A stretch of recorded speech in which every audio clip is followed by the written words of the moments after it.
Hi and welcome to the lesson about back pressure.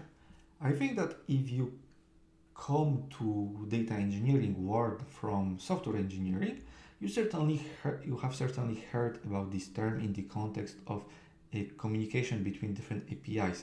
So in other words, if one API cannot answer the given request at the given moment, well, it will simply ask the sender to wait or to retry. Similar thing, similar definition we can apply similar definition for the data systems, and so for various reasons. So because as you know, as soon as possible is always the keyword of business stakeholders to implement new pipelines, to fix bugs, stuff like that, because it does make sense, and it also does make sense in the context of streaming, because we are talking here about continuously flowing events, and we want these events to be available for other users as soon as possible. However, there are different use cases, different scenarios where this as soon as possible can have a significant impact on your system. So for example, if you have a database that cannot process more than X records per second, and you are processing 10 X's, well, obviously you will not be able to write them immediately. You will need to somehow apply some back pressure logic before writing. And in this lesson, we will see different approaches for this back pressure. And I hope that with the examples that I will give you in the demo just after, you will understand and be able to implement that part for data systems as well. But first, let's answer this question. So why should we slow down our streaming processing? After all, we want to deliver data as soon as possible, and it doesn't make sense to slow it down. Well, first, the example I just gave you before is the target database is not ready for the throughput you have on your streaming pipeline. The second part is the network limits. So for example, when you have an asymmetrical network where the input can move more data than the output, where it's another reason to slow down. Of course, if you don't have any strict SLOs or when you can relax some of these SLOs.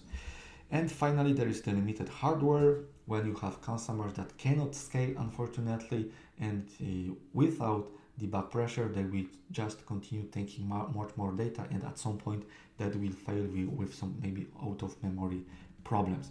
So there's just two possible scenarios.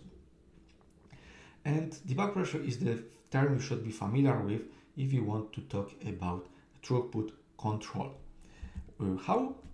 So first approach is to ask for slowing down our customers. So in this architecture, we have our data source and a kind of messaging queue that where customer and producer will exchange the messages. So here we can say that our producer sends 1,000 messages per second, but unfortunately our customer can process only 500 at a given moment. So here it will notify the producer about that fact by sending the message, and the producer will change its internal data generation mode to reduce this number. Of course, meantime, the consumer will need to somehow buffer these messages in order to not lose them, or simply apply different strategy if there exists, but generally that is the communication-based idea. So here the responsibility is on the producer, but it can be quite challenging to do if you have multiple consumers, because imagine what happens next. If you have multiple consumers, the producer will need to write data for the same data to different streaming topics, and generally it will not work that well.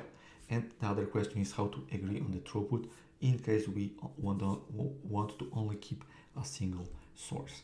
The second approach is the buffering, where we delegate the responsibility to the consumer. Here we have again this asymmetric situation where the producer produces 1,000 messages per second and consumer consumes only 500 per second. And here, instead of asking or rejecting the messages, the consumer will write the extra ones in some backpressure buffer. And it's quite important to keep this backpressure fault tolerant, so there's also a kind of checkpointing for fault tolerance that will be made. And again, if there are new messages coming in, the consumer will combine the new messages with the backpressure messages and consume first the ones from the backpressure buffer and write the remaining ones to the backpressure buffer again. So this responsibility is shifted to the consumer. It's nice because it gives a lot of flexibility. Each consumer can implement its own strategy. There is an extra complexity though, because there is this backpressure buffer component that needs to be fault tolerant. So there is much more code and ops to do for that part. And this backpressure fault tolerance can be quite a challenge for stateless hardware. So for example, if you cannot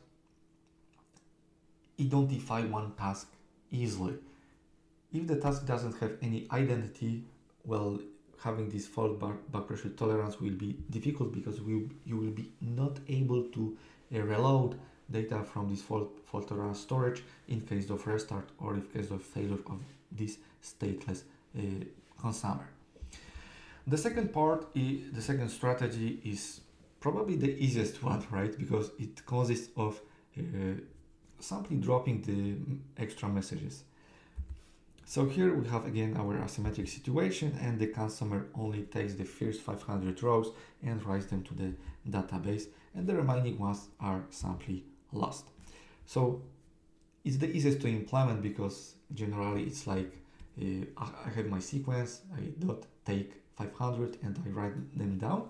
But the real answer you should ask yourself and your business stakeholders is, can I really drop the data?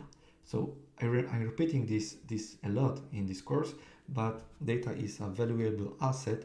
It gives you plenty of useful information about your system, about your users, and very probably dropping the data will not be the best approach. And when it comes to the last strategy, is the consumer throughput, where you define the consumer statically to take only some specific amount of records. Here, consumer is configured to take only 500 records in each fetch, so that the backpressure is controlled, but without any extra buffering. But of course, this approach has the drawback, as for buffering, by the way, that the latency will simply accumulate, because you can see it already here. We are taking 500 messages per second. After 2 seconds, we are already 1,000 messages late. So it's good for pull-based system, where the consumer have this chance to say to the producer, to the data source, hey, data source, I can take only this amount of data. Please do not send me more, as long as I don't ask you for more. And here we are for this backpressure lesson. I have first heard about backpressure in the context of streaming systems, I was like, it's quite exotic, right? I was used to this term in the context of streaming, in the context of microservices, web APIs, but not necessarily in the context of streaming processing in data systems. But I hope that now you are like me today and not like me in the past, and you are much more aware of different possibilities you have to control the throughput. Thanks for watching, and see you in the next lesson.